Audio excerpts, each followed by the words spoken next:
దేవుని పరిశుద్ధ నామానికి స్తుతి కలుగును గాక. దైవ వాక్కు అనే డైలీ కార్యక్రమానికి ప్రేమతో ఆహ్వానిస్తూ ఉన్న దేవుని కృప ఈ రోజంతా మీకు తోడై, ఆయన కనికరము, ఆయన కృప, ఆయన ప్రేమ, ఆయన దయ మీ పక్షముగా ఉండి నిశ్చయముగా మిమ్ములను మీ కుటుంబాన్ని బహుగా ప్రభువు దీవించును గాక. ఆమె ఈరోజు వాక్యము నిమిత్తం నిర్గమాకాండము 15వ అధ్యాయం 11వ వచనాన్ని చదువుతున్నాను. యెహోవా వేల్పులలో నీ వంటి వాడెవడు? పరిశుద్ధతను బట్టి నువ్వు మహనీయుడవు, స్తుతి కీర్తనలను బట్టి పూజ్యుడవు, అద్భుతములు చేయువాడవు, నీ వంటి వాడు ఎవడు? హల్లెలూయా.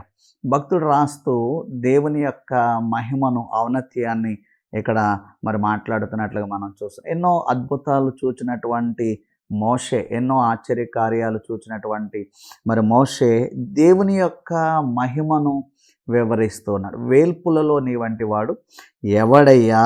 నీలాగా అద్భుతములు చేసిన వారెవరు? నీలాగా పరిశుద్ధత కలిగిన వారెవరు? నీలాగా పూజ్యుడు ఎవరు? నీవే. కీర్తనను బట్టి పూజ్యుడు నువ్వే, పరిశుద్ధతను బట్టి మహనీయుడు నువ్వే. లోకంలో ఎందరో ఉండొచ్చు కానీ యేసు లాంటి, లేకపోతే మనం ఆరాధించే దేవుని లాంటి దైవత్వం కలిగిన వారెవరు లేరండి. ఆయనలాగా పరిశుద్ధతలో ఆయనకు పోటీ ఎవరున్నారు? అద్భుతములు చేయటంలో ఆయనకి మరి మించిన వారు ఎవరున్నారు? దేవుడు ఏదైనా చేయగలిగిన, అద్భుతములు చేయగలిగిన శక్తి కలిగిన దేవుడు అండి. ఆమెన్, హల్లెలూయా. ఆయన వంటి వారు ఎవ్వరు లేరంట. ఆయన వంటి వారు ఎవరు లేరు. ఆయనలాగా పరిశుద్ధత కలిగిన వారు ఈ లోకంలో ఎవరున్నారు? ఆయనలాగా కీర్తింపబడిన వారు ఈ లోకంలో ఎవరున్నారు? ఆయనలాగా అద్భుతములు చేసిన వారు ఎవరున్నారు? నిజంగా పోటీకి వెళ్ళిన వాళ్ళు ఎంతోమంది ఉన్నారు.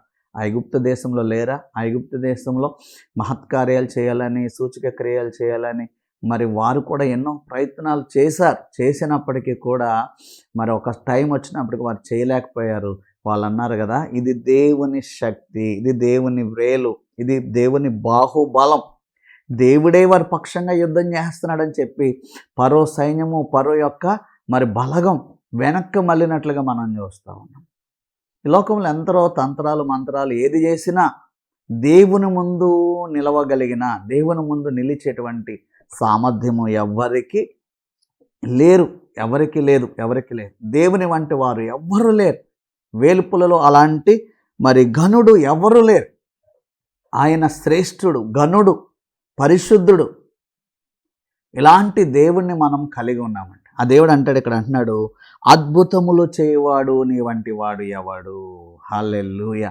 ఈరోజు ఈ మాట మన జీవితంలో నెరవేరును గాక. ప్రభువు నీ జీవితంలో ఆయన చేసిన అద్భుతాలు అంటే అద్భుతాలు ఎవ్వరూ చేయలేరండి. ఏ స్థితికైనా చాలిన దేవుడు, ఏ పరిస్థితినైనా మార్చగలిగిన దేవుడు, ఎలాంటి స్థితినైనా నిన్ను నడిపించగలిగిన దేవుడు, ఎలాంటి అద్భుతాన్నైనా నీ పట్ల చేయగలిగిన దేవుడు. హల్లెలూయా. ఇశ్రాయేల్ ప్రజలకి అర్థం కాలేదు, ఇది ఎలా జరుగుతుంది? ఎర్ర సముద్రం ఏమండి పాయలుగా చేయబడడం సామాన్యమైన విషయమా? ఎవరన్నా చేయగలిగారా? ఆరిన నేలను నడిపించగలిగారా? ఏమండి మన్నా కురవడం, ఎన్నో అద్భుతాలు. ఇశ్రాయేల్ ప్రజలు ఆశ్చర్యపడు రీతిలో ఎన్నో అద్భుతాలు. ఈరోజు నేను అంట, ఇశ్రాయేల్ ప్రజల జీవితంలోనే ఏంటి, ఐగుప్తీయుల జీవితంలోనేంటి, మన జీవితంలో, నీ జీవితంలో దేవుడు ఎంత గొప్ప కార్యమైనా చేయగలరు, ఎంత గొప్ప అద్భుతమైనా చేయగలరు. ఎందుకంటే ఆయన వంటి వారు ఎవరు లేరు. ఆయన అద్భుతములు చేసే దేవుడు అండి. నీ స్థితి దీనస్థితి, నీ స్థితి కష్టంలో ఉన్నావా, కన్నీటిలో ఉన్నావా, దుఃఖంలో ఉన్నావా, బాధలో ఉన్నావా, సహాయం లేకుండా ఉన్నావా, ఎలాంటి పరిస్థితుల్లోనున్నా నా దేవుడు నిన్ను అద్భుతం చేసి నడిపించబోతున్నాడు, ఆశ్చర్యకరంగా నడిపించబోతున్నాడు, మహిమకరంగా నడిపించబోతున్నాడు, మేలు చేయబోతా ఉన్నాడు. అద్భుతములు చేయు మరి దేవుని వంటి వారు ఎవ్వరూ లేరని గుర్తెరిగిన నీవు విశ్వాసముతో నా దేవుడు అద్భుతములు చేయగలడని నమ్మితే అద్భుతాలు చూస్తావు. నీ పక్షంగా దేవదేవుడు అద్భుతములు చేసి నిన్ను, నీ కుటుంబాన్ని ముందుకు నడిపించును గాక. ఆమెన్. God bless you.